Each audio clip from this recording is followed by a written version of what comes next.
Bueno, como para nosotros hablar de un tema, necesitamos conocer la historia. ¿Por qué llegamos aquí a hablar del tema de los diezmos y las ofrendas? ¿Qué representa eso en la iglesia de hoy? Nuestro hermano Juan Ramón estará hablando de las raíces, de la historia, del tiempo y de los momentos en el cual el diezmo es parte todavía de la iglesia de hoy y cómo nosotros debemos visualizarlo desde el punto de vista espiritual e histórico. Hermano Juan Ramón. Que Dios le bendiga, hermanos. Es imposible leer la Biblia desde comenzar Génesis sin encontrar esta situación de adorar a Dios con bienes materiales. De hecho, lo que encontramos desde el tiempo de Abel, seguimos con Noé, con Abraham, era que sí se presentaban ofrendas a Dios, y después vemos en los patriarcas aparecer el diezmo como un principio para ofrecer cosas para agradar a Dios. Vamos por turno, ¿verdad? Las ofrendas en el Antiguo Testamento eran básicamente ofrendas sacrificiales. ¿Qué significaba eso? Que fundamentalmente consistían en presentar el sacrificio de un animal pacífico y representaba básicamente una sustitución o una expiación. Es decir, que Dios de alguna manera estaba permitiéndome a mí, que me reconocía como ofensor, que otro inocente muriera en mi lugar. Debemos decir que los patriarcas que aparecen en la Biblia no son los únicos que ofrecían ofrendas a sus dioses. Los paganos lo ofrecían también, pero la motivación era distinta. En los paganos había más bien el deseo de mitigar la ira o conquistar el favor de dioses caprichosos, violentos y a veces puramente demoníacos.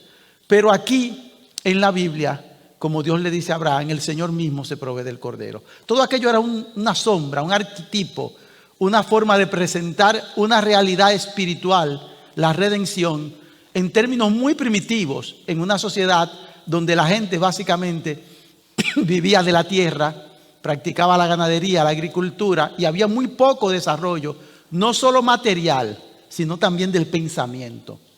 ¿Usted piensa que Abraham era un hombre muy desarrollado espiritualmente? No. Abraham no era un hombre que tenía fe y absurdamente le creyó a un Dios que le habló. Pero verdaderamente Abraham no entendía muchísimas cosas que hoy usted entiende, que están reveladas. Él no sabía. Entonces tenemos que hacer esa diferencia. Bien, con Abraham aparece por primera vez la palabra diezmo en la Biblia. En el capítulo 14 de Génesis, cuando él, después de rescatar a Lot, que había sido tomado preso por unos reyes que habían combatido contra Sodoma, Gomorra y muchos otros pueblos que se habían rebelado contra ellos, decide liberar a su pariente y va acompañado de unas personas, amorreos, entre los cuales él vivía, en el encinar de Manret, y logra milagrosamente, por intervención de Dios, salvar a aquella gente. Y cuando él regresa, en el valle de Sabe, que es el valle de Jerusalén, Melquisedec, rey de Salem y sacerdote del Dios Altísimo, le sale al encuentro y lo bendice en el nombre de Jehová, el Dios Altísimo, que le había dado la victoria. Y Abraham, de aquel botín, le da los diezmos de todo. De aquel botín.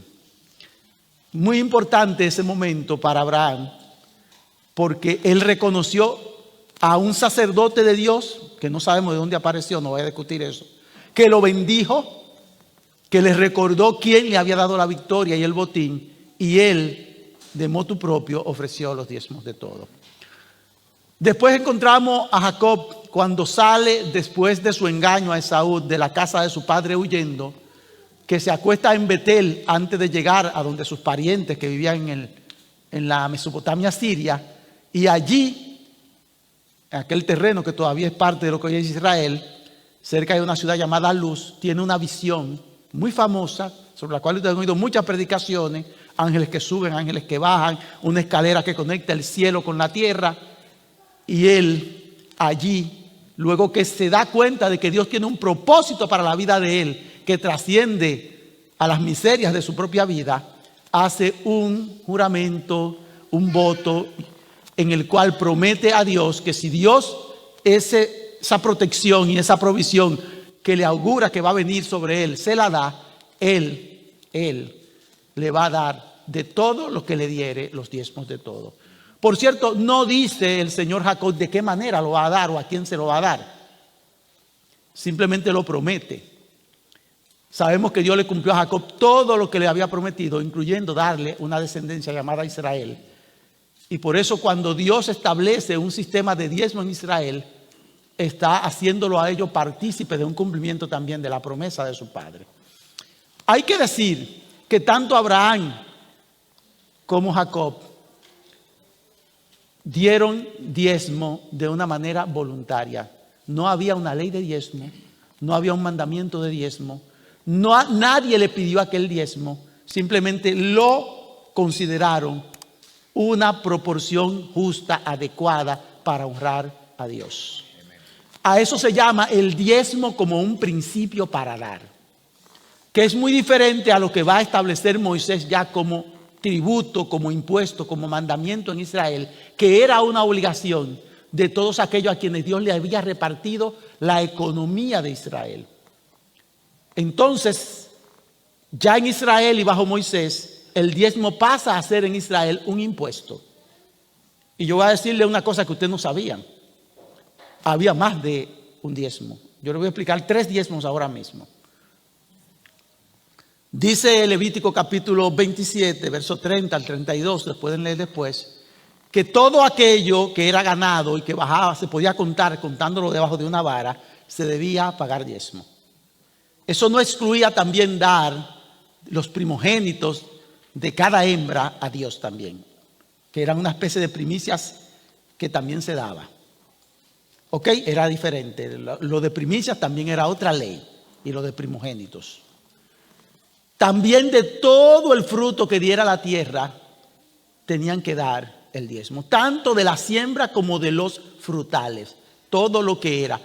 Y eso incluía más cosas, porque hasta la lana de las ovejas, el aceite que se sacaba de la oliva y todo lo que venía, aunque fuera indirectamente de la tierra, también estaba incluido en eso. O sea que si usted hacía queso con la leche, eso también era diezmable. Si usted tomaba lana de las ovejas, eso era diezmable. Era, en fin y al cabo, el resultado de una provisión que Dios te había dado. Eso era una ley. ¿Para qué se usaba esto?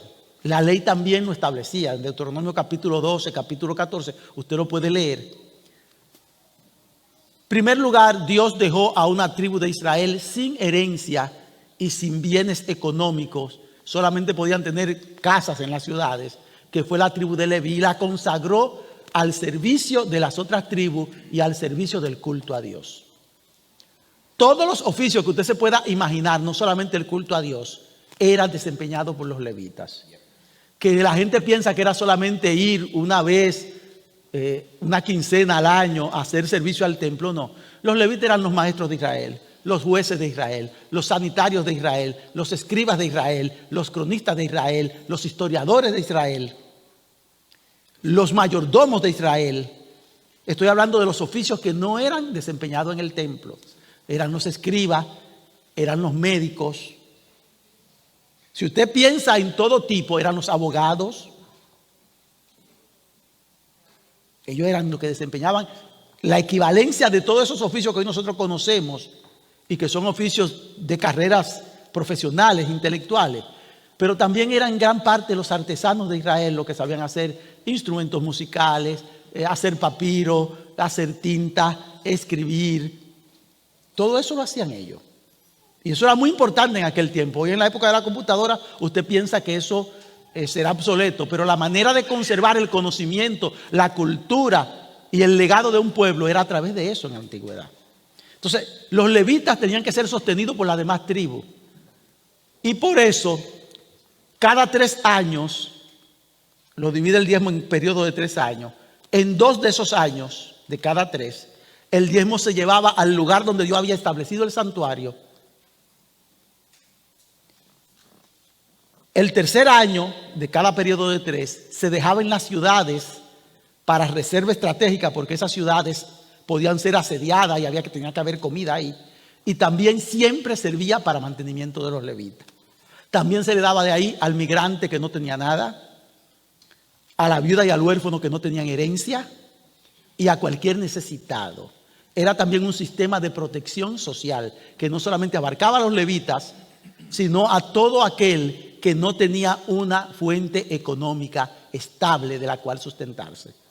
Podía ir a buscar despensa básica allí, tanto en las ciudades donde se dejaba el diezmo del tercer año y del sexto año, como al santuario donde se dejaba el diezmo de los demás años.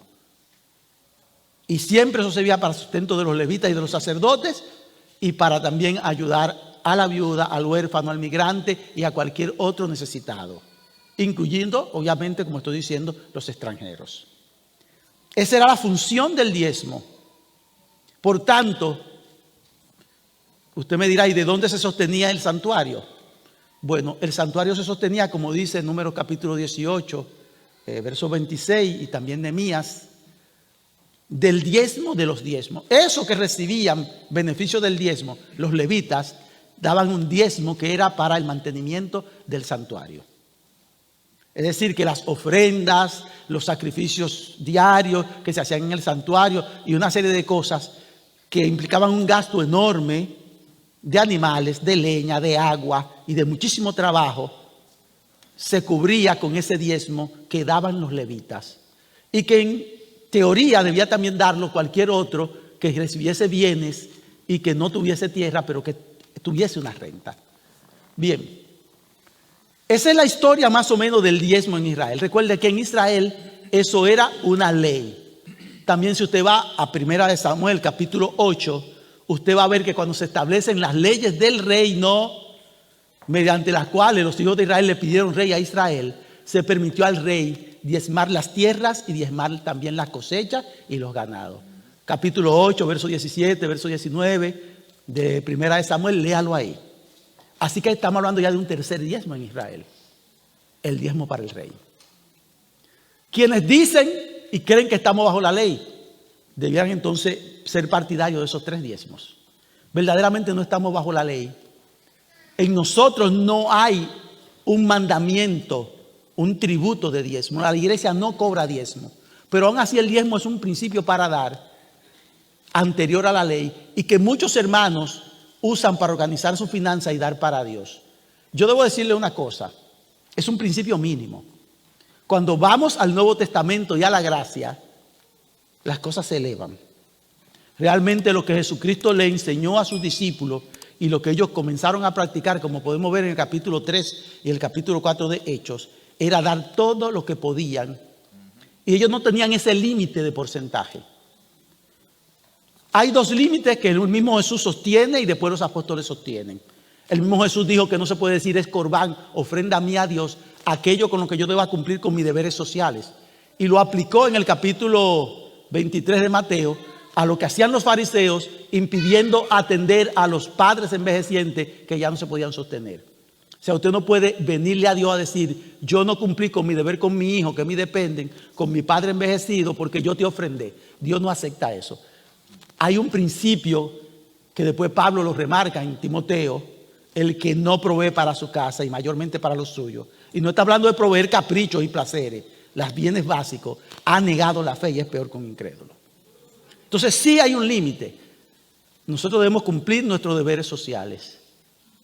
Pero una vez cumplido con eso, realmente debiéramos estar inclinados a no tener límites para dar para la obra de Dios, para ayudar a los necesitados, porque nosotros no tenemos un límite de diezmo. Ahora bien, hay gente que le molesta el diezmo porque lo ven como mucho. Puede ser mucho o puede ser poco. Yo le voy a decir una cosa y le voy a hacer una pregunta. El jornalero en Israel que no tenía nada y que a veces echaba un día y conseguía ese día la comida, como relata mucho Jesucristo en varias de sus parábolas, ¿daba diezmo de eso? No. Eran los que tenían ingresos, los que tenían economía clara, los que daban el diezmo. Yo una vez, allá en Santo Domingo, y creo que una vez lo dije en esta iglesia, le resolví un problema a una hermana que tenía un problema con el diario que le daba a su marido, porque ella creía que ella tenía que ofrendar y diezmar de eso. Le digo, mire, con eso usted tiene que hacer lo que su marido le diga, porque ese ingreso es de él. Y si él no quiere que diezmen de eso, no diezme de eso. No, porque el hecho de que un dinero caiga en tus manos no quiere decir que tú tienes ese dinero como tu renta, como tu ingreso. Es un error que a veces muchas amas de casa cometen. No, haga con ese dinero lo que el dueño que se gana ese dinero diga. Y usted no está violentando nada de Dios.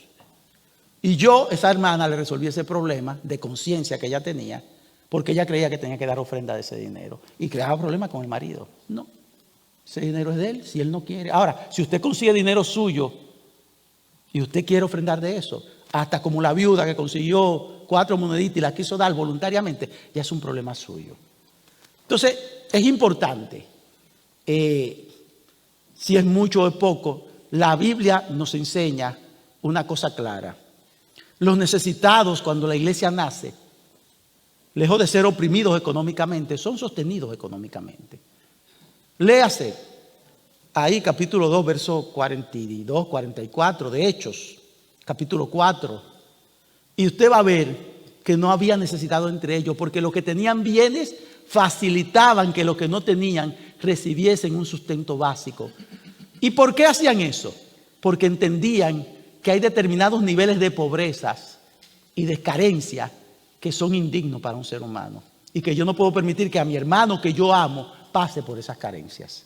Era eso, era un principio de solidaridad, de hermandad, de reconocer que este también es cuerpo de Cristo. Y cómo va a ser que yo va a estar banqueteando y él entonces no tiene ni siquiera para comer lo básico. Eso fue el principio básico que se estableció en la iglesia. Es muy importante. Si tenemos claro, y resumo en esto, la iglesia no está bajo ley de diezmo, por eso esta iglesia no le cobra diezmo a nadie. Usted no le debe diezmo a la iglesia. Ahora, el diezmo como un principio para dar no morirá nunca, porque fue que los patriarcas, así como muchos otros, lo consideraron como un porcentaje justo con que honrar a Dios. Ellos no, nadie se lo pidió, nadie se lo exigió, y consideraron que era un porcentaje adecuado. Y como principio para dar, yo creo que el diezmo está vigente para todo aquel que no tenga otra forma de hacerlo. Lo mejor es que usted dé liberalmente, que dé todo lo que pueda, que entienda que el reino de Dios es amplio. La iglesia tiene necesidades, pero también hay otras muchas necesidades de la obra misionera o de necesitados que están cerca de usted, que usted también puede atenderla. De hecho, la Biblia no pretende en el nuevo pacto que usted solamente contribuya en el gasofilacio de la iglesia, aunque debe ser fiel ahí. Entonces son principios que yo quiero que ustedes tengan en cuenta. Entonces, ya ese otro tema va a ser desarrollado por otros compañeros, pero entiendan una cosa. Si le preguntan si esta iglesia cobra diezmo, dígale que no. Si le preguntan si esta iglesia acepta que usted ofrende en forma de diezmo, dígale que sí. No tenemos ningún problema. Si eso le organiza, le ayuda y usted lo considera un porcentaje mínimo adecuado, como yo creo que es, hágalo así. Y si puede hacer más, haga más. Y si puede ayudar en otras necesidades del reino de Dios, ayude. No se limite a la bendición de Dios, pero no se sienta jamás explotado ni obligado a dar cuando usted no cree que debe dar, o cuando no quiere darlo, o cuando no lo considera justo. Porque es que cuando lo hacen así, no tienen bendición de Dios. Todo aquel que contribuye por miedo, por obligación, o peor, como Ananías y Zafira, para compararme con los otros, sin tener esa generosidad en el corazón que el otro tuvo, cae en situaciones de pecado. Y yo no quiero que usted sea condenado en aquello que usted aprueba. Si usted aprueba que algo es justo, hágalo así. Y si no cree que es justo, no lo haga para que no se condene. Que Dios le bendiga. Gloria a Dios, gloria a Dios. Hemos recibido la historia, el fundamento en donde los que nosotros depositamos nuestra esperanza, esta iglesia. Yo no estoy hablando por otra iglesia por ahí, ni estamos hablando de lo que nosotros queremos, estamos hablando en base a lo que dice la palabra de Dios. Cómo nosotros nos regimos en esta iglesia, y eso es lo que estamos enseñando, y eso es lo que queremos realmente que ustedes reciban. Pero ese uso de ese diezmo ha sido distorsionado muchas veces, como le decía ahorita. Entonces, el hermano Boris va a hablar, autor de un libro que con relación a las finanzas también, nos va a hablar de cómo el mal uso, cómo el abusar, cómo el no tener la conciencia espiritual para hacer ese acto, porque es un acto de adoración. El diezmo, las ofrendas es un acto de adoración. Gloria a Dios. Y debe ser desde el corazón, con alegría. Si no lo hace así, mejor no lo dé, porque lo está haciendo por obligación, como decía nuestro hermano. Y nosotros queremos realmente que usted sea libre de hacer lo que hace para agradar a Dios, sin una presión, porque es cuestión de tiempo. Es cuestión de tiempo, y si es miedo, es cuestión de tiempo. Cuando se le ve el miedo, entonces acciona en base a lo normal. Pero usted tiene que saber lo que usted está haciendo y cómo lo está haciendo. Repito, nosotros representamos esta iglesia, no lo que esté por ahí. Es cuestión de que usted esté claro en esa posición. Mi hermano Boris va a hablarnos del uso y el abuso del diezmo. Amén. Dios le bendiga, hermanos, hermanas. La gracia del Señor sea sobre cada uno de ustedes. Este es un tema que ha resultado a lo largo de la historia, principalmente contemporánea, vamos a hablar de los últimos 50 años, un poco, digamos, muy delicado, lastimoso y en el fondo aberrante. Porque cuando se trata del sudor, el trabajo del prójimo, de las personas, y manipular a las personas a hacer cosas que rayan en lo inmoral, donde no hay ética, donde no hay principios, entonces el asunto comienza a tomar otros colores que no son los que verdaderamente Dios en su santa y bendita palabra ha enarbolado dentro de los principios, incluyendo la ética, incluyendo la prudencia, incluyendo el amor, incluyendo todas las virtudes que encierran el santo y divino evangelio.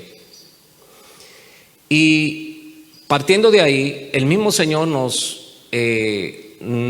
advirtió que para los últimos tiempos vendrían hombres engañadores, que se vestirían de ovejas pero son lobos rapaces.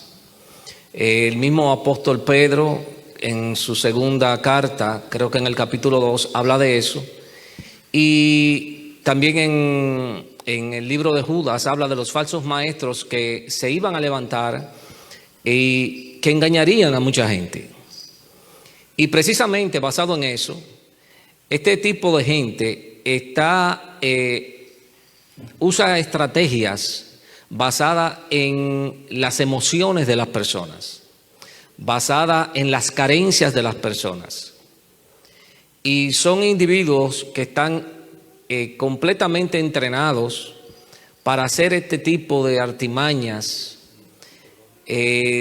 manipulaciones psicológicas, donde la gente, oye, de una manera automática comienza a sacar dinero y comienza a desbordarse porque entiende que la promesa que Dios le está dando a través de este hombre, a través de esta mujer, va a bendecir mi vida, yo voy a ofrendar y recibiré mi milagro, y un sinnúmero de palabras que encantadoras, ¿verdad que sí? Porque tienen que ser encantadoras, pero verdaderamente totalmente rodeadas de engaño, de manipulación, donde al final encontraremos personas que aborrecerán, óiganlo bien, al final la fe y las promesas eternas de nuestro Señor. Porque cuando la euforia pasa, cuando la ilusión se cae, entonces vienen esas desilusiones grandes. El que me engañaron, me hablaron mentira, me manipularon y al final me estafaron. ¿Se entendió? Entonces eso no es evangelio. Eso no son principios bíblicos. Por eso John MacArthur en uno de sus libros decía que este tipo de doctrinas están encargadas de tú aprovecharlo todo, tenerlo todo, en vez de renunciar a todo, que es el evangelio de Jesucristo. El Señor dice que tuve hambre, me diste de comer, tuve sed, me diste de beber, estuve en la cárcel, me visitaste. Es muy diferente, ¿Por qué? Porque yo estoy dando ofrenda de sacrificio de mí hacia el otro, no buscando ventaja de personas que dentro de su vulnerabilidad pueden encontrarse prestas. ¿Para qué? Inclusive dar no lo que tienen, sino aún lo que no tienen. Ustedes ven personas buscando prestado porque el Señor me dio una promesa y que el profeta tal me dijo tal cosa. Hermanos, todas esas cosas son artimañas del maligno. Son estructuras que están basadas completamente en el engaño, en hacer daño al final. Pueden ver una iglesia llena de gente, pero gente sin ningún tipo absolutamente del conocimiento y de los principios bíblicos de lo que enmarcan una verdadera congregación que busca expandir el reino de los cielos. ¿Se dan cuenta? Entonces, basado en estas cosas, nosotros podemos ver cómo cada uno de nosotros vamos, por ejemplo, a los principios que el apóstol Pablo da. Cuando, por ejemplo, el apóstol Pablo en el libro de Corintios, a los Corintios, aquí vemos, por ejemplo, quiero compartir esta parte, donde voy a comenzar a leer este párrafo para poder aterrizar en la idea que quiero. Dice: Dios es un Dios abundante y lo que Dios da, lo da bueno. El apóstol San Pablo, cuando motivaba a los corintios a solicitar la ofrenda para los santos, es decir, el apóstol como tal, motivaba inclusive a los mismos miembros de la iglesia. Óigalo bien, motivaba. ¿Por qué los motivaba? Porque una manera de causar conciencia en cada uno de los hermanos para que sepamos la responsabilidad que nosotros tenemos como congregación, como hermanos en la fe, bendito sea el Señor, que pertenecemos a un cuerpo.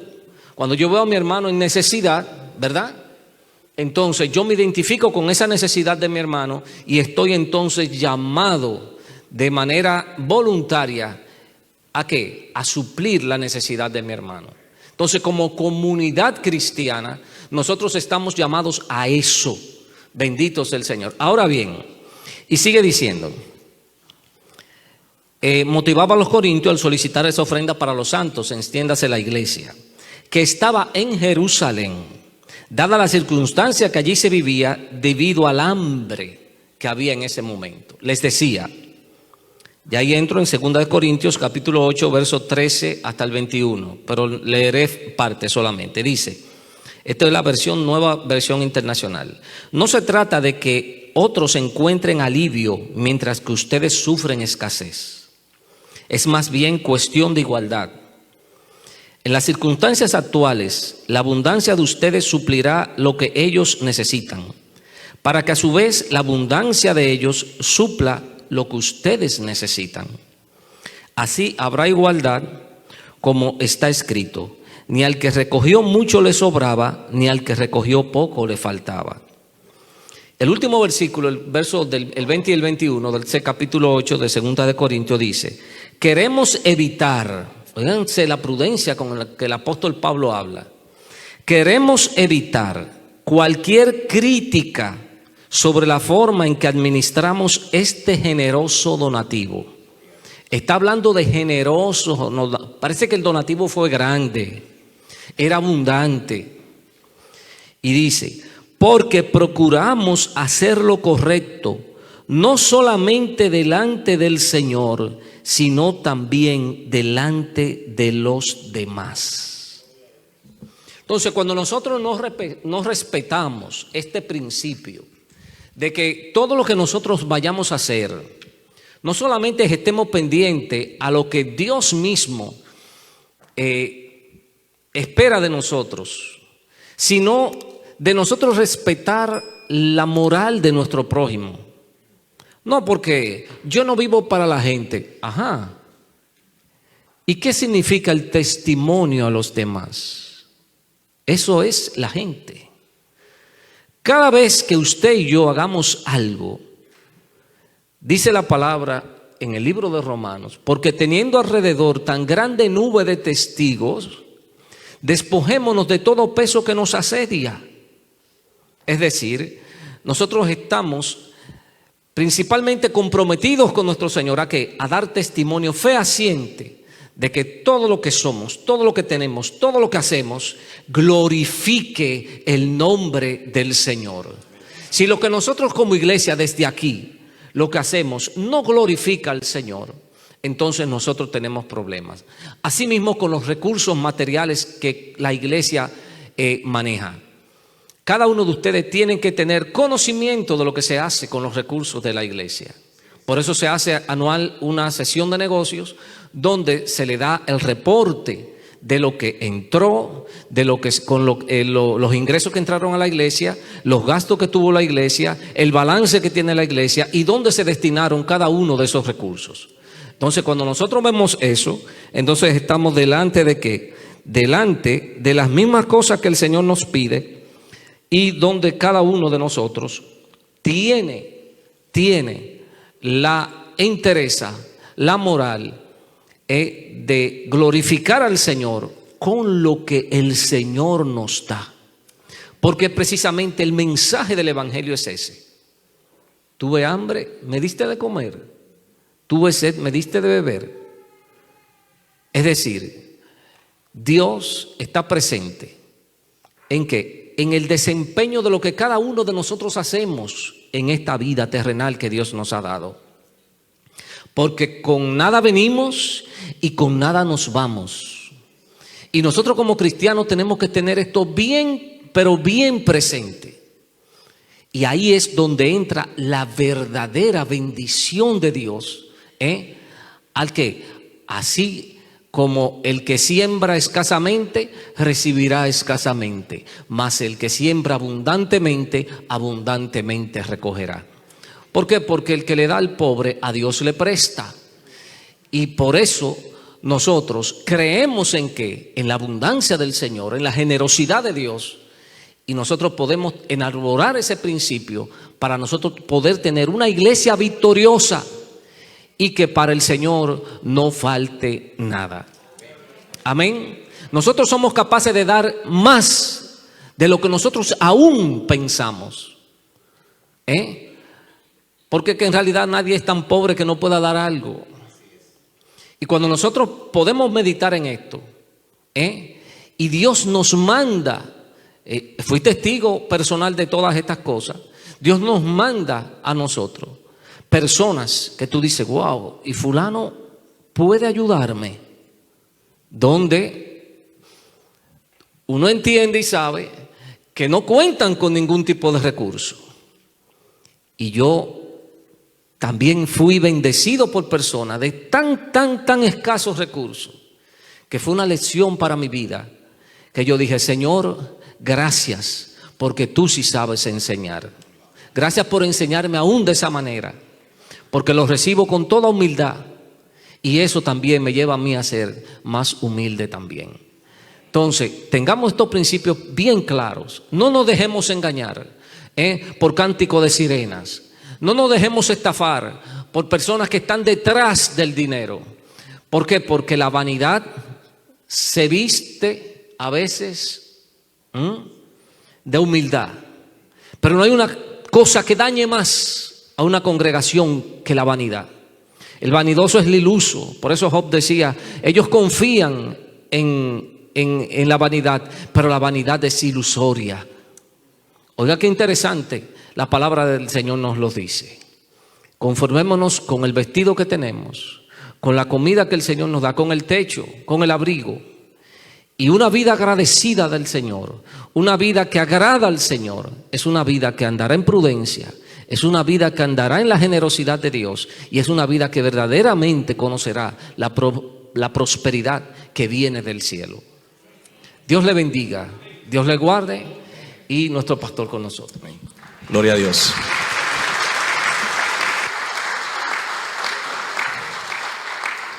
Es decir, hermanos, que nosotros tenemos que ser conscientes con las cosas que hacemos y por qué las hacemos. Es importante que podamos tener eso muy claro, con el objetivo de agradar a Dios desde el corazón con las cosas que nosotros nos movemos.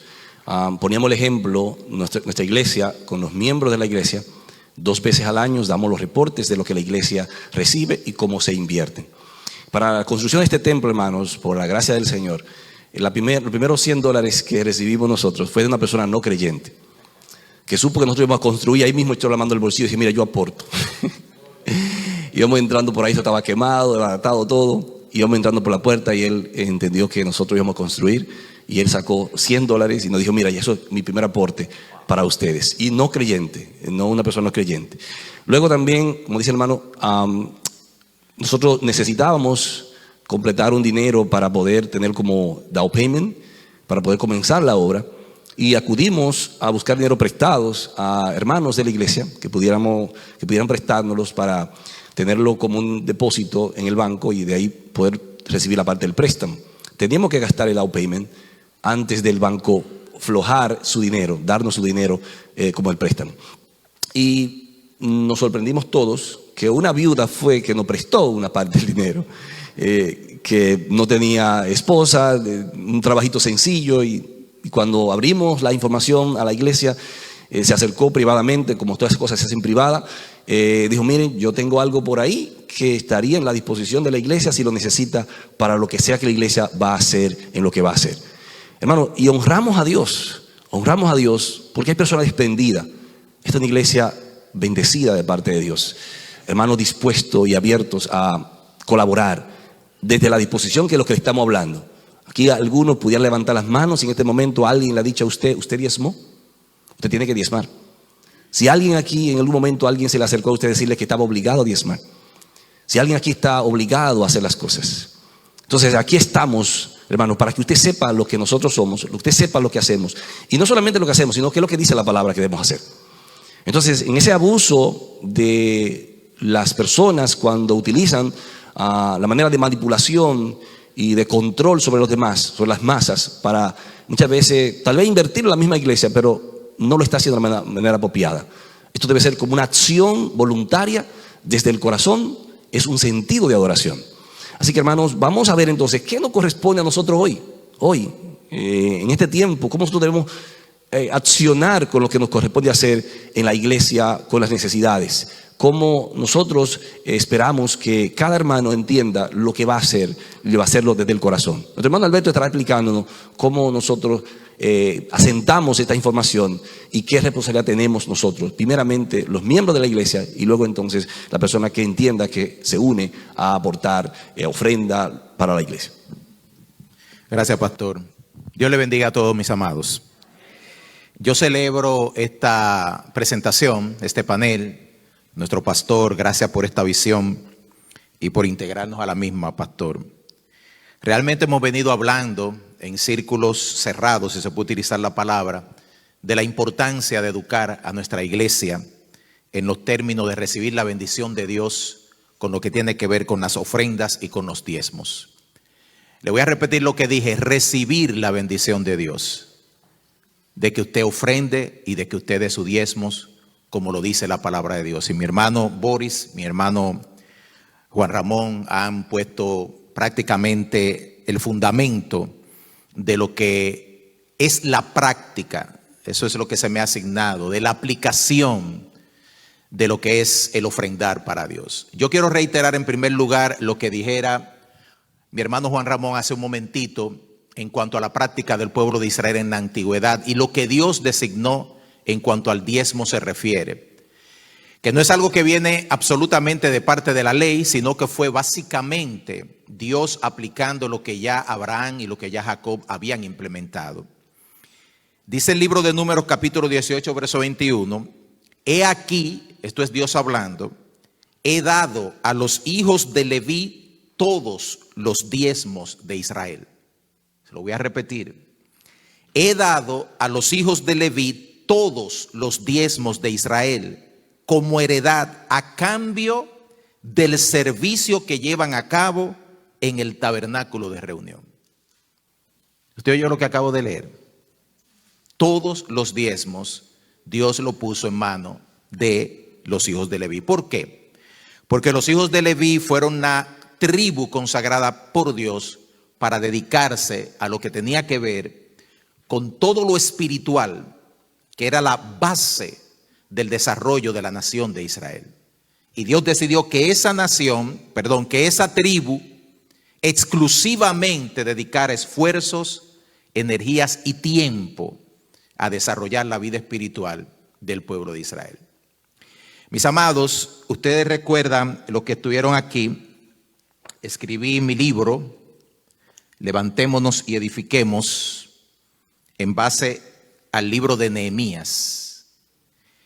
Y amados queridos, cuando nosotros encontramos al pueblo de Israel en la situación triste, muy triste, de estar en el cautiverio en Babilonia, cuando el pueblo de Israel regresa de nuevo a la tierra prometida y comienza la restauración de esta nación, de las primeras cosas que este hombre Nehemías entiende que está en una debacle fue la falta de atención a lo que tenía que ver con las cosas santas.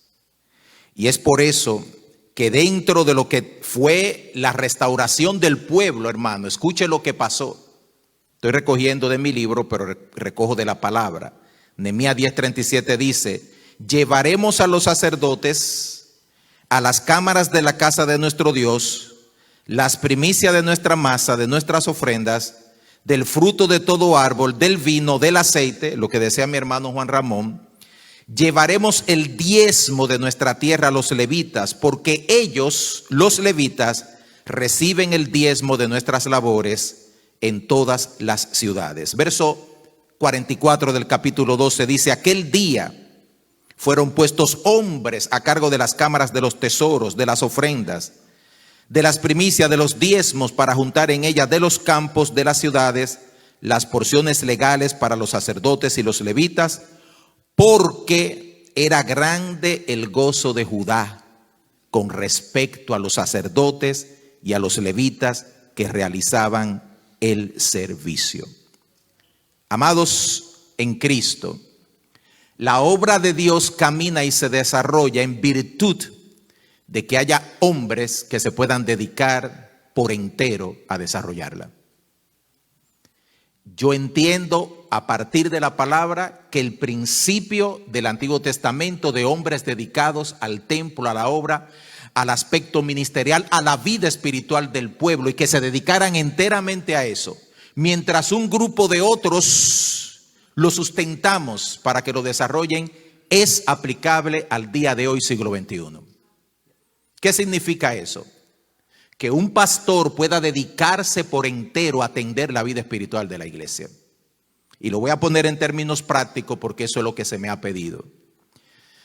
Yo trabajé en un ministerio, muchos de ustedes lo saben, Blanco Arriba, Tenares, todos esos lugares donde fuimos a predicar el evangelio por mucho tiempo, Radio Transmundial. Y por la gracia del Señor, ese ministerio me llamó a dedicarme por entero a hacer esa misión. Lo pude hacer por 12 años, viendo la gracia de Dios manifestada en más de 1,500 vidas que vinieron a los pies de Cristo. Y de iglesias edificadas, la obra de Dios creciendo, nuevas obras estableciéndose. Pero de manera práctica, Alberto Valle no hubiera podido hacer eso si yo hubiera tenido que trabajar de 8 a 5 de la tarde todos los días y embarcarme a una campaña misionera de 4 días, desde jueves hasta domingo, predicando 5 y 6 veces los fines de semana. Y posiblemente, si usted se lo puede dibujar en su mente, un evangelista, un pastor, una persona que se dedica a la obra de Dios. Pero digamos que el evangelista lo invitamos a predicar aquí a nuestra iglesia y el lunes le espera de 8 a 5 pegar blow, varilla y cemento, desde el lunes hasta el jueves, de 8 a 5, atendiendo también a su familia y dedicándose al ministerio. ¿Es posible hacerlo?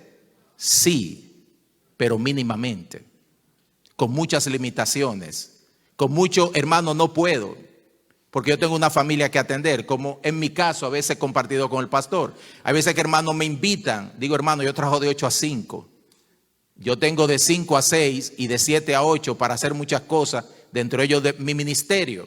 Pero dentro de ese espacio de 3 horas que me quedan antes de irme a acostar, y a veces hasta abuso de ese tiempo, mi esposa me llama la atención y me extiendo hasta la 1, la 2 y la 3 de la mañana preparando material, preparando mensajes, porque al otro día tengo que irme a trabajar a las 8, hermano. Y tengo que durar haciendo zanje, metiendo tubería, que es lo que más hago, hasta las 4 o las 5 de la tarde. Entonces no es lo mismo que cuando usted le dice a un levita, Dios te ha llamado a ese ministerio, lánzate, nosotros te vamos a apoyar. Hazlo, que detrás de ti estaremos nosotros para que esa obra se produzca. ¿Qué tiempo tiene un siervo de Dios para dedicarle tiempo, visitar cada familia, cada mes, darle asistencia espiritual, estar con ellos envueltos, a menos que se explote? Y después de regresar de 3 a las 3 a las 4 de trabajar, dedique 8 horas más a ministerio, preparar mensaje, dar discipulado, entrenar líderes y hacer lo demás. Y entonces la iglesia dice, cuando el pastor le da un derrame cerebral o un ataque al corazón, ay, qué bendición fue el siervo de Dios que se dedicó tanto a su obra, hasta el punto que se murió, porque ya no podía más con la carga tanto espiritual de la iglesia como de sostener a su familia y de trabajar para ella. Estamos hablando franco aquí, como dicen por ahí, ¿verdad? Estamos hablando claro, porque los principios de la palabra de Dios del Antiguo Testamento nos llegan al día de hoy. La iglesia crece en la medida en que hay personas que puedan dedicarse cada vez más y más a ella. Y las limitaciones no están puestas de parte de Dios. Las limitaciones muchas veces están puestas de parte de nosotros. El apóstol Pablo le dijo a los corintios estas palabras: cuando estaba entre ustedes y tuve necesidad, ninguno o a ninguno fui carga, porque lo que me faltaba lo suplieron los hermanos cuando vinieron de Macedonia. Pablo pudo dedicarse a la obra misionera, ir a Corinto, ir a Macedonia, ir a Filipos, porque había un grupo de hombres, incluyendo también mujeres, que dijeron: Pablo, vete a las misiones, nosotros te vamos a sostener. Sobre todo de Tesalónica y de Filipos. Tesalónica y Filipos fueran la fuente principal. Hubo una ocasión solamente en la que Pablo tuvo que dedicarse a hacer tiendas, una sola ocasión, porque parece que en ese tiempo las cosas mermaron y por supuesto Pablo en ese tiempo entendió que eso debía suceder. En el libro de Nehemías, que nosotros escribimos, hermano, dice la palabra del Señor que cuando Nehemías se fue a Artajerjes a visitarlo, eso ya después de que se había hecho todo el avivamiento, se habían restaurado las ofrendas, los diezmos, los levitas estaban, o sea, había un gozo en el Señor tremendo. La obra de Dios se había restaurado. Él se fue a visitar a Artajerjes. Y cuando regresó, escuche lo que pasó. Asimismo me informé de que no habían sido dadas sus porciones a los levitas, por lo que los levitas y los cantores que hacían el servicio se fueron, huyeron cada uno a su campo y abandonaron la obra de Dios. El templo, que debía ser el centro de desarrollo espiritual, la columna, la base del desarrollo del pueblo de Israel, se quedó sin ministros. ¿Por qué? Porque en un momento el pueblo dijo: lo mío y mío nadie me lo quita, como dice el merengue, y dejaron de suplir para el pueblo. ¿Y qué tuvieron que hacer los levitas? Bueno, tenemos familia, tenemos que comer, tenemos que salir a echadía, buscar chiripa, de manera de que podamos sostenernos, y la obra espiritual, la obra de Dios, fue descuidada y abandonada. Amados en Cristo, la queja de Dios para con su pueblo, Malaquías 3, 7 a 10 dice: desde los días de sus padres se han apartado de mis leyes y los han guardado, y no las han guardado, corrijo. Vuélvanse a mí y yo me volveré a ustedes, ha dicho el Señor de los ejércitos. Pero ustedes dijeron: ¿en qué nos hemos de volver? Dice Dios: ¿robará el hombre a Dios? Pues ustedes me han robado. Pero dicen: ¿y en qué te hemos robado? En los diezmos y las ofrendas. Malditos son con maldición, porque ustedes, la nación entera, me han robado. Duras palabras, ¿verdad, mi hermano? Usted roba cuando le quita a alguien lo que es suyo. ¿Verdad que sí? Si el diezmo y la ofrenda es un principio de usted dar de lo suyo para Dios, entonces no es robo. ¿Cuántos están de acuerdo? Porque si es que usted va a dar, pero eso es suyo, entonces Dios no le debía reclamar a alguien que está robándole. Porque si usted es lo que está dando de lo suyo. Pero el principio de Dios no es que eso es suyo. Oiga cuál es el principio de Dios. Primera de Crónicas 29:14. Porque ¿quién soy yo y qué es mi pueblo para que podamos ofrecer espontáneamente cosas como estas, siendo todo tuyo? Y de lo recibido de tu mano te damos. Dar para Dios, no. La pregunta es ¿cuánto usted se queda de lo que es de Dios? El 100% es de Dios. ¿Con cuánto usted se va a quedar? Su vida es de Dios. Su salud es de Dios. La inteligencia que Dios le da es de Dios. La gracia que Dios le da para que consiga un trabajo es de Dios. La posibilidad de usted insertarse en la vida económica de este país le pertenece a Dios. El sueldo, cuando usted lo recibe, es de Dios. Usted no le da. Usted se queda con una parte de lo que a Dios le pertenece. El hermano Boris, y termino con esto, nos hablaba, hermano, acerca de las aberraciones que han habido en cuanto a esto de manipular a la gente para que dé. Y parte de la manipulación ha sido utilizar el hecho de que Dios nos bendice cuando damos, porque Dios bendice al dador alegre, para llevarlo al extremo de decir, la bendición es un trueque, tú le das tanto a Dios y Dios te da tanto a ti. Nosotros no creemos de esa manera. Pero yo sí creo, hermano, que cuando usted no da para Dios lo que a Dios le pertenece, usted se pierde la bendición. Y perdóneme, es dura la palabra, pero se lo voy a decir aparte del libro de Malaquías, usted cae en maldición. Por eso tenemos que enseñar la palabra tal y como está escrita, para que esta sea una iglesia bendecida. Mire, le voy a confesar mi pecado. Se lo voy a confesar. El año pasado yo me vi en una situación muy difícil económicamente. Mi esposa está aquí. Y una de las primeras cosas que el diablo me metió en la mente fue no ofrendar para Dios. Yo tengo que ofrendar de una manera muy diferente a como ustedes ofrendan. Yo soy un contratista, igual que el hermano Quiroz, igual que Eugenio y otros por aquí. Y a veces uno trabaja y no puede ofrendar inmediatamente porque tenemos que esperar a que los trabajos terminen para entonces calcular cuánto gastamos, cuánto pagamos de empleado y cuánto nos dejó.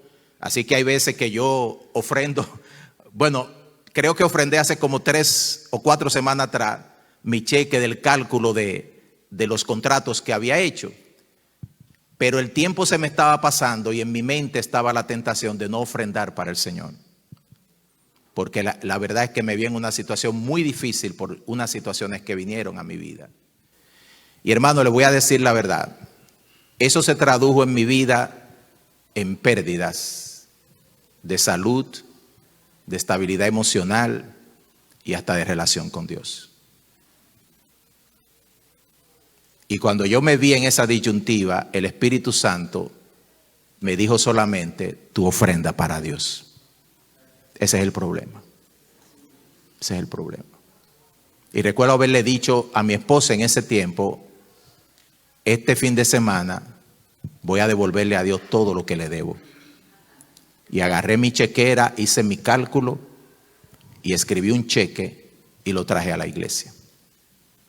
Y hermano, le puedo decir algo, me sané. Dios comenzó a abrir puertas para nuevos trabajos.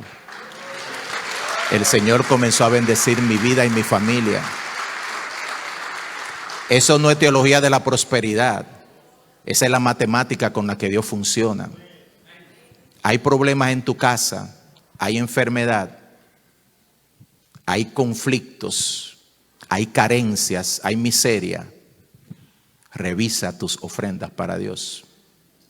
Se lo dije a un hermano en Puerto Plata después de una predicación que me vino con esa situación de que estaba hasta cerrando su negocio por causa de una situación que le vino a su vida. Y le dije, varón, ¿cómo están tus ofrendas para Dios? Y él me dijo, varón, la cosa está tan dura que no hemos podido ofrendar. Y el Espíritu Santo me dijo, ese es el problema. Y le dije, varón, comienza a ofrendar para Dios. Dijo, pero vaya la cosa. Le digo, comienza, arregla eso. Y llámame en un mes y tú vas a ver lo que va a pasar. Al mes me llamó. Me dijo, varón, yo no sé qué pasó, pero aquí todo ha florecido. Todo ha cambiado. Ya no voy a cerrar mi negocio. Las cosas van de otra. No es un trueque. No es un trueque. Es un asunto de que hay detrás de eso una bendición. Yo estaba en una iglesia antes de venir a esta, donde el pastor enseñó sobre las ofrendas ese día. El Espíritu Santo se movió de una manera tan fuerte, hermano, que había gente hasta llorando en la iglesia mientras escuchaba la palabra. Como espero que hoy en día hayan personas compungidas con esto que estoy diciendo. Y había un señor que estaba sentado, él era visita esa mañana en la iglesia.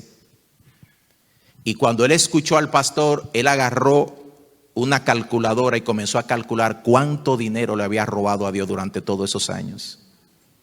Y la ofrenda mayor que se había dado en esa iglesia la dio ese señor ese día. Él no dijo nombre, el pastor solamente dijo la historia porque el hombre se lo dijo. $300,000 de ofrenda. Porque ese hombre dijo, le he robado a Dios todos estos años. Tengo que arreglar esta cuenta con Dios. La calculó, dijo, este es el número, y le dijo al pastor, pastor, esta es la razón, este es el cheque, esta es la ofrenda. Entonces, hermanos, no estamos pidiendo, no estamos manipulando, estamos sencillamente diciéndole a una iglesia, sé obediente a la palabra de Dios. Sé obediente. Esta iglesia está en crecimiento, está en desarrollo, y aquí hay hermanos que están cargando pesado. Yo creo que hay un trabajo voluntario que se debe hacer. Pero cuando una gente tiene que usted pedirle que dedique más de 20 horas a la semana a algo que tiene que ver con la iglesia, hermano, perdóneme, ya eso no es voluntario, eso es trabajo y tiene que ser recompensado. De alguna manera. Si la persona dice, no me paguen porque yo soy retirado, recibo un cheque del gobierno, ya que eso sea de esa persona que salga. Pero yo no le puedo decir a alguien, dedique 40 horas a la semana y que Dios se lo pague al servicio de la obra de Dios.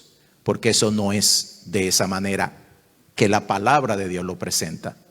El Señor quiere que nosotros seamos bendecidos y que esta iglesia y todas las iglesias y toda la obra de Dios tenga cada vez más y más ministros, ministras que se dediquen al servicio del Señor. ¿Por qué muchos de nuestros jóvenes no quieren dedicarse a la obra de misionera? ¿Por qué muchos de nuestros jóvenes no quieren ser pastores? No quieren ser evangelistas. Porque la iglesia no tiene una visión de que esas personas son gente que la iglesia va a decir, sí, hijo mío, dedícate, que tu padre y la iglesia te vamos a respaldar en lo que tú vayas a hacer para la gloria de Dios. Echa para adelante, no vas a estar solo, no te vas a tragar un cable, vas a recibir la bendición de Dios en todo lo que hagas y nosotros vamos a estar contigo. Iglesia, familia y todo el mundo, lánzate, dedícate al ministerio, sírvele a Dios. Y cuenta con tu iglesia. Que Dios nos bendiga, amados. Amén. Gloria a Dios. Gloria a Dios. Hermano, hay muchos hermanos que tienen testimonios personales de cosas que Dios ha hecho con ellos a través de ser fieles al Señor. Y muchas veces esas cosas no se transmiten, no se comunican. Otras veces la iglesia no comunica lo que hace también. Y cualquier persona entra a la iglesia y ve la iglesia como está y eso. Y dice, no, aquí no hay necesidad de nada. Y por lo tanto, no me uno a lo que la iglesia está haciendo en la comunidad, fuera del país, a personas de situaciones. Y siempre la iglesia tiene una acción que tiene que hacer. Pero lo hace en base a todo lo que nosotros como parte de la iglesia aportamos para la gloria de Dios. Pero en este tiempo que vivimos, ¿cómo nosotros vamos a asumir nuestra posición, nuestra responsabilidad en el llamado que Dios hace, en el sentir que Dios hace, conociendo la responsabilidad que tenemos como hijo de Dios, como siervo del Señor y como conocedores de la palabra? El uso y abuso de lo que se hace con el diezmo va a depender mucho de qué tanto nosotros estamos apegados a la palabra de Dios. Quiero celebrar y quiero resaltar que ustedes están viendo aquí en el frente muchas Biblias diferentes. Muchos diferentes tipos de Biblias. versiones, imágenes, comentarios bíblicos, Biblia de estudio, el cual nosotros como iglesia lo promovemos y accionamos porque usted tiene que conocer la palabra para que esté claro en las cosas que hace. Sin conocimiento de la palabra caemos en el error de creer que Dios va a responder como nosotros queremos y no el principio que Dios tiene para que las cosas fluyan y sucedan. Por eso este tema, abrirlo de esa manera, exponerlo de esta manera, es una forma de que usted pueda recibir la enseñanza, pueda ser de ayuda a ustedes. Porque muchas veces, hermanos, y lo he dicho otras veces, a mí mismo me han dicho ladrón en mi propia cara, porque los pastores todos se roban el diezmo. Los pastores todos se están haciendo ricos de las ofrendas. Tienen muchas personas en la iglesia que no tienen conocimiento, que no son intelectuales, y ustedes los manipulan y les sacan el dinero, les sacan el diezmo. Y esas son cosas que vienen a uno y uno solamente sabe que no hay un conocimiento de la palabra de Dios. Pero si hay alguien de la iglesia que tampoco es maduro en la fe, no conoce la palabra, también entra en ese ritmo de entendimiento de que sí, mira, están pidiendo el diezmo, están colectando las ofrendas y solamente hablan de eso. Y queremos realmente que usted se vaya hoy con una educación, con un entendimiento de saber qué es lo que la palabra dice y cómo nosotros como iglesia queremos que usted aprenda la palabra para que usted haga lo que la palabra dice, porque usted va a honrar a Dios con lo que dice la palabra. En ese punto es importante. ¿Está apagado? Ok. En un estudio bíblico que daba un miércoles, explicaba ese asunto. Hay gente que entra a determinadas congregaciones y no entienden el modelo de iglesia en que entraron. Y por eso se ha generalizado. Hay sitios que tienen unos dueños, hay una familia que es dueño, un señor que es dueño, y ese es su negocio, colmado, supermercado. Le llaman iglesia, pero verdaderamente lo que entra ahí es de ellos. Y hacen lo que le da la gana con eso. Y casi siempre es un proyecto de enriquecimiento personal o familiar. Son el tipo de modelo de iglesia donde si el pastor la mujer del pastor es pastora, el hijo del pastor sucede al pastor cuando se mueran, que no tenga vocación, porque ¿cómo va a dejar el negocio a otro? Aquí en nuestra iglesia, nuestro pastor es un siervo que es asalariado, mal pagado. Por cierto, toda la iglesia en la que yo he estado es así, pues yo no estoy en una iglesia donde el pastor no sea un asalariado, a donde sea el dueño de un negocio, sea él o algunos o una familia. Esa es una corrupción y la iglesia siempre ha estado tentada a asumir modelos del mundo. En los primeros siglos de la iglesia, donde había una sociedad como la romana, que era una sociedad de señores esclavistas y terratenientes, hubieron en cuestión de 3 o 4 siglos obispos que ya eran señores y dueños de gente. Cosa que Dios la prohibió. No se enseñoreen de nadie. El que quiera ser grande entre vosotros sea vuestro servidor. Y el que quiera ser el mayor, que sea vuestro esclavo. Que literalmente es lo que dice Jesús. Entonces, lejos de ser el ministerio cristiano un proyecto de servicio al ser humano que está buscando seguir a Dios, que es lo que es según Jesús, que se pone él como modelo, como el Hijo del Hombre, que no vino para ser servido, sino para servir. Y así deben ser todos los siervos de Dios y siervas de Dios que están en cualquier ministerio. Verdaderamente en una sociedad mercantilista, que es lo moderno hoy. Hoy hay gente que tiene diferentes modelos de negocio que ellos llaman de iglesia. Y hay varias situaciones. Hay franquicias. ¿No ha visto iglesia franquicia? Usted a cada rato ve por la televisión alguna de ellas. Que todo el que abre un grupo bajo esa franquicia tiene que entonces dar una parte al supuesto mentor o padre espiritual. Franquicia, igual McDonald's hace lo mismo. Hay modelos de consorcio. Hay un grupo de señores que se llaman concilio, que gobiernan todas las iglesias, todas las ofrendas tienen que ser para ellos, y a los pastores que no les sirven como ellos quieran, hasta lo botan y cierran las iglesias. ¿Usted ha visto ese disparate también? Es otro modelo de negocio. Son modelos de negocio. Yo no quiero decir que las iglesias independientes o que los concilios no puedan funcionar bien y no bajo ese esquema mercantilista. El problema es qué principios espirituales guían a un concilio o a una iglesia independiente para que esté haciendo como el Señor dice. Y es básicamente una diferencia que usted la va a notar. En un sitio, la economía es una fuente de problemas porque está siendo una fuente de poder, de enriquecimiento, de manipulación, de acumulación de cuentas millonarias que después nadie sabe quién se queda con ellas. Todas esas desgracias están viéndose Y mucha gente cree que todas las iglesias representamos alguno de esos modelos enajenados. Verdaderamente una iglesia sana, no importa cómo esté organizada, va a respetar el principio de que las ofrendas son para satisfacer necesidades. Necesidades del ministerio, necesidades de la gente, necesidades inclusive de gente que no son cristianas y que nos enteramos de su problema y somos los indicados porque lo sabemos de ayudarla.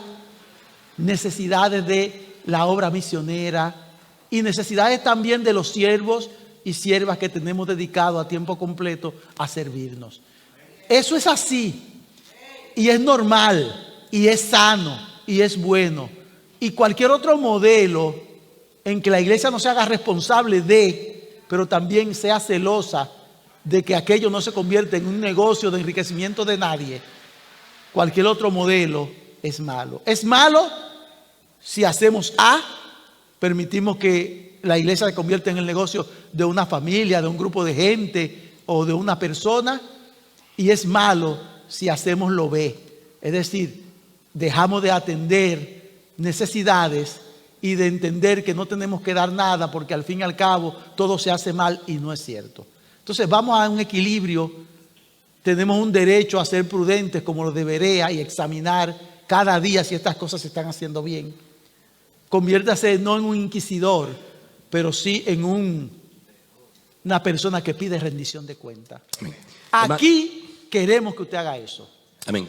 Hermanos, queremos abrir 3 preguntas por el motivo de tiempo. Si hay algunos amigos, hermanos, ya que quieran hacer una pregunta con relación al tema, queríamos dar la oportunidad para que la hicieran. Hermano Agustín, acérquese por aquí, hermano Agustín. Bien. Es bueno que se haga con el micrófono para que pueda, todo esto se está grabando, está en vivo ahora mismo en Facebook y que de ahí pueda utilizar usted, repetir esto si es necesario.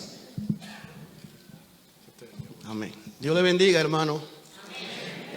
Yo soy testigo de que esta iglesia comparte lo que recibe de cada uno de todos ustedes, porque yo he estado pasando, o puedo decir que pasé, porque me siento, gloria a Dios, sano. Dios. Que esta iglesia me ayudó cuando yo más necesité. Y llegaron hermanos y donde mí, y no voy a negar, yo visitaba esta iglesia, estaba en esta iglesia y sentía cierto orgullo, porque lo mío era dar. Desde joven yo daba. Y cuando fue un hermano ante mí a darme, a llevarme una ofrenda, yo le dije que no, que si era necesario. Y ese hermano me dijo, sí, es necesario de que tú recibas, porque es el momento de tú recibir ahora lo que tú has dado. Y yo agradezco a esta iglesia lo que en verdad hizo por mí. De verdad, Germán, pastor, y a cada uno de ustedes que colaboraron conmigo, se los agradezco. Aunque muchas veces la mano la extendí con vergüenza, porque realmente, como le dije, pero vi como muchos de ustedes me suplieron cuando lo necesité. Y yo sé que esta iglesia no lo ha hecho nada más conmigo, sé que lo ha hecho con varias personas de aquí. Hubo un hermano que me voy a reservar el nombre, pasó por un proceso de una persona que se le murió, y sin yo preguntarle, esa persona me dijo a mí que el pastor se acercó a él con una cantidad razonable. Yo dije, wow, mira qué iglesia tenemos. Y de verdad, mis hermanos, el ofrendar y el diezmar, mire, eso es algo que sana y ayuda a uno con nuestra economía. Y yo lo sé. Así que muchas gracias, mis hermanos. Gloria a Dios. Hermano, ¿alguien más tiene una pregunta? Lo que hacemos, hermanos, muchas veces soy yo que lo lleva otro líder, pero lo hacemos realmente en nombre de la iglesia. Es la iglesia la que está en acción cuando cualquier cosa sucede. Y repito, muchas veces lo hacemos nosotros porque alguien tiene que ir, pero es en nombre de la iglesia lo que hacemos, para la gloria de Dios. Buenas tardes, Dios le bendiga. Wow, qué iglesia más linda. Bendito sea Dios. 2 versículos, quizás para que los hermanos me los interpreten, me los expliquen. Si en este tiempo, como dice el apóstol Pablo, como decía mi hermano Juan Ramón, no existe el diezmo en el Nuevo Testamento, Entonces yo soy de los que creo que entonces usted no debe limitarse al diezmo. ¿Ya? Si el diezmo no existe, entonces no se limite al diezmo. No crea, o sea, quite de su mente el 10. Puede ser el 20, el 30, el 50. Ahora, en base a eso, dice la Biblia, 2 versículos para que los hermanos teólogos aquí me los interpreten. Dice en Deuteronomio 16:17, cada uno con la ofrenda de su mano, conforme a la bendición que Jehová te hubiera prosperado. O sea, yo entiendo que usted da de acuerdo a lo que usted recibe, dice la palabra de Dios. Lo voy a repetir. Cada uno con la ofrenda de su mano, conforme a como Dios te ha prosperado, usted da para Dios. ¿Verdad que sí? El segundo versículo está en segunda de Corintios 16:2. Dice: cada primer día de la semana, cada uno de vosotros ponga algo aparte. Ese algo, ¿de cuánto es? Sí. Exacto. No tiene que ser el 10. Puede ser, ese algo puede ser el 30. Puede ser el 50. ¿Sí o no? O sea, es lo que yo entiendo. Cada uno de vosotros ponga algo según haya prosperado, guardándolo, dice el apóstol Pablo, para que cuando yo llegue no haya necesidad de recoger ofrendas. O sea, el apóstol Pablo está diciendo, como que yo no, para que no sea carga para la iglesia, guarden algo, y ese algo, ¿de cuánto es?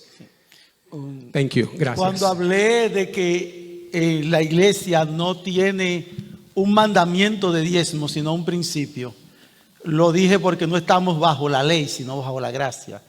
¿Qué significa un mandamiento de diezmo? Que el diezmo es un impuesto, que aquí en esta iglesia entonces tendríamos que agarrar una lista, averiguarle a usted qué usted gana, y si usted este mes no pagó el 10%, me lo debe, el mes que viene tiene que dar el doble. Así funcionan las iglesias que funcionan como si estuvieran bajo la ley. Nosotros no estamos bajo la ley, aquí no se hace eso con nadie. ¿Usted ha visto que alguna vez le han salido con la lista de lo que usted debe, de ofrenda de diezmo aquí? Que nadie debe. Si nadie debe, si es voluntario que usted lo da, entonces no estamos bajo ley de diezmo, sino bajo un principio de diezmo. Y dije claramente, el diezmo es un buen principio para comenzar a dar, porque es parte de las promesas de los patriarcas, no de la ley. Y la promesa, que es el pacto antiguo de Dios, no la ley. La ley fue introducida de lado, como al lado, acompañando por un tiempo, como dice claramente Gálatas capítulo 3, hasta que viniese la simiente en la cual se cumple la promesa, que es Jesucristo y su evangelio. Por tanto, el evangelio es el cumplimiento de la promesa, no de la ley. La ley terminó, pero la promesa no.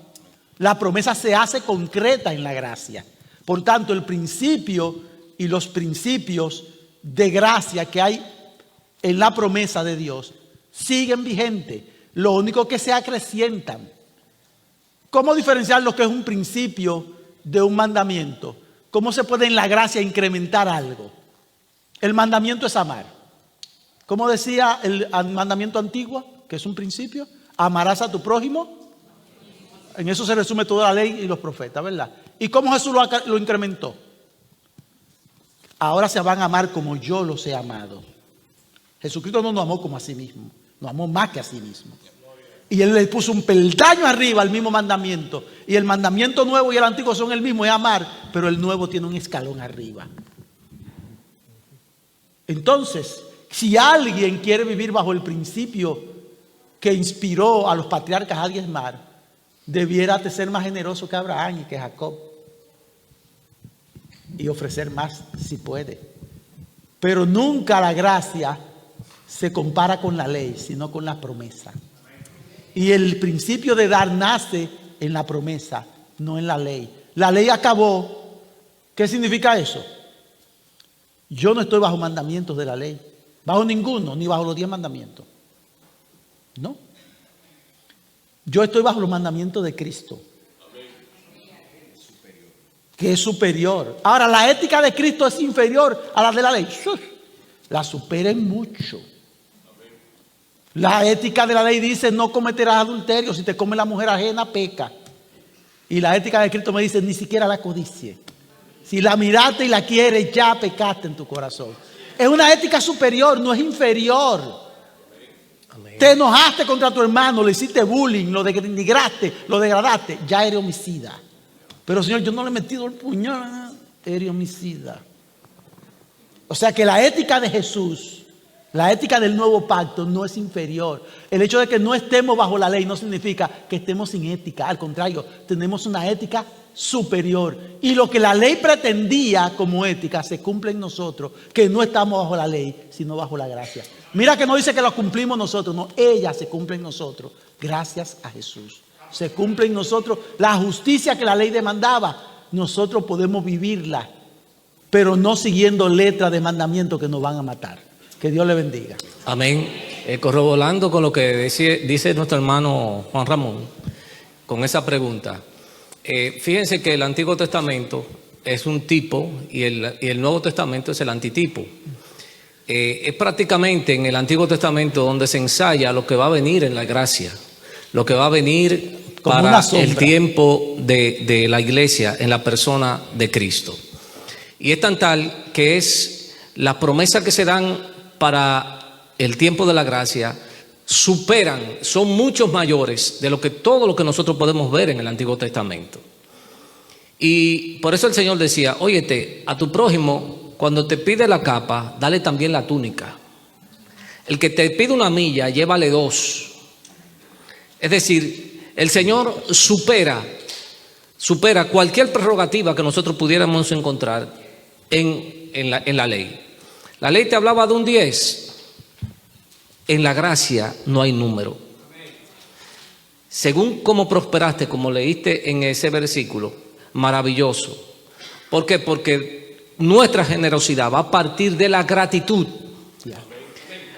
Va a partir de lo que Dios ha obrado en mí, no lo que Él ha impuesto en mí. ¿Se dan cuenta? Y ahí es donde crece esta preciosa gracia, este precioso evangelio, el cual se expande mucho más allá y podemos conocer la generosidad de Dios, no solamente con lo que Él nos da, sino con lo que nosotros podemos hacer por nuestro prójimo. Dios le bendiga. En todo esto usted solamente va a ser juzgado por lo que usted sabe y entiende delante de Dios en su conciencia. Así es. No por un mandamiento de la ley, ni el del diezmo, ni de ningún otro. Usted va a ser juzgado. Mientras más comprensión, entendimiento y lucidez le dé Dios acerca de este y cualquier otro tema, más responsable usted va a ser ante Él. Porque a quien más se le da, más se le demanda. Esos son principios de la gracia, del nuevo pacto. Eso es Jesucristo que lo dice. Yo lo diría de esta manera, hermanos. No es que el diezmo no exista el día de hoy. Lo que queremos decir es que el diezmo es el punto de partida. Sencillamente. Comenzar desde el diezmo y de ahí seguir para adelante. Esa es la idea básica que nos da la palabra del Señor. Cuando llegamos al libro de los Hechos no hay diezmo. Dice la palabra que los discípulos y los nuevos creyentes vendían todo lo que tenían y lo ponían a los pies de los apóstoles. Todo. El principio no era 10, el principio era todo y se repartía de acuerdo a la necesidad de cada uno. Nadie decía ser suyo. Nadie decía. Entonces, el diezmo es como usted decir, bueno, si estoy dando menos del diezmo, hay problema. Pero del diezmo para adelante, estamos en buena ruta. Yo quisiera introducir algo más, pastor, si me permite, por el versículo que mencionó Ron. Porque él estaba citando el libro de 1 Corintios 16:2, donde dice: el primer día de cada semana, cada uno de ustedes guarde algo en su casa, atesorando en proporción a como esté prosperando, para que cuando yo llegue no haya entonces necesidad de levantar ofrendas. Miren, hermano, otro problemita que tenemos aquí en la iglesia cristiana metodista y en muchas iglesias. Su primera responsabilidad de ofrendar es con esta iglesia, con su iglesia, donde usted se alimenta, donde usted recibe el pan de la enseñanza, donde usted es pastoreado, donde usted tiene comunión con los creyentes. Hay creyentes, habemos creyentes, vamos a ponerlo en plural para que nadie se sienta ofendido, que dividen la ofrenda. Mandan 10,000 para Santo Domingo y dan 200 aquí a la iglesia cristiana metodista, porque la iglesia metodista, miren el templo que tienen, la cosa que tienen, no necesita tanto.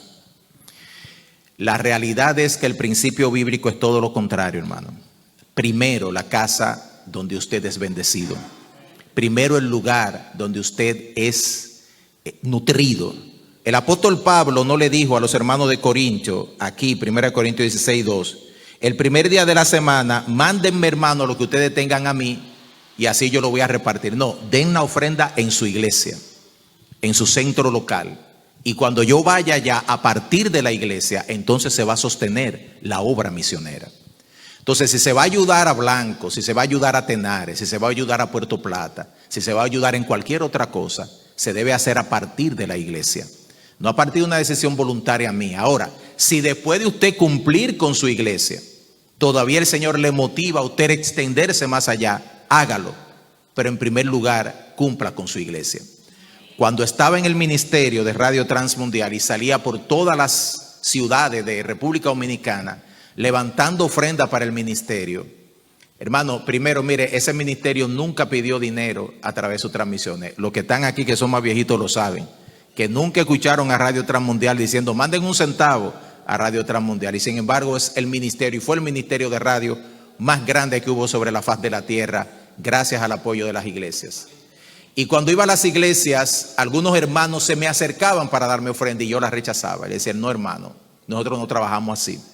Primero usted da a su iglesia, y después que usted dé a su iglesia, a través de su pastor, nosotros vamos a trabajar para que lleguen ofrendas al ministerio. Íbamos al pastor, le explicábamos el proyecto de Radio Transmundial y le pedíamos que el pastor fuera el que levantara una persona que llamábamos representante local, y a través de esa persona, con la ayuda del pastorado, entonces que la misión de Radio Transmundial recibiera ofrenda. Pero nunca permitimos que las personas dejaran de ofrendar en sus iglesias para mandarla al ministerio, porque esa no es la línea ni el principio bíblico de ofrendar.